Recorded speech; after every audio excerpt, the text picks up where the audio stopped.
Hi, I'm Jenny, and this is Flames to Fire Devotionals. I'm going to share you now something about my own life. This circle represents my life before I got to know Jesus. There were hardships and brokenness, which all of us have in some shape or form. But I also had many things that kept me together. I had amazing friends, a boyfriend, hobbies, and I put a lot of effort into school. These were all ways to keep myself from living in a broken state.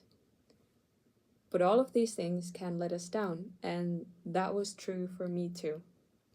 When I was 18, many of these supporting pillars started shaking or even collapsing. And when I got a taste of that brokenness, I started remembering something. When I was 15, I had been introduced to life with Jesus at a church camp.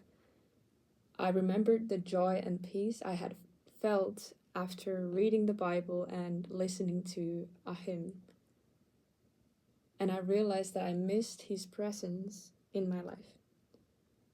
Around that time, I got to know someone who truly knew Jesus. Her stories helped me realize that God really is real. But I still did not fully understand what that meant for my life. And I remember that Jesus says, "Seek and you will find." And because I believed God was real and I knew this was one of his promises, I had the faith to start seeking him. I started listening to other people's stories about how they found Jesus. And I noticed that they had taken 3 simple steps. They believed Jesus had died for their sins. They recognized that they had sins they needed to turn away from, and they decided to make Jesus the Lord of their lives. So I decided to take those steps too. And the same transformation happened to me. I no longer had to build my life on things that could collapse, and the brokenness and emptiness inside me was gone.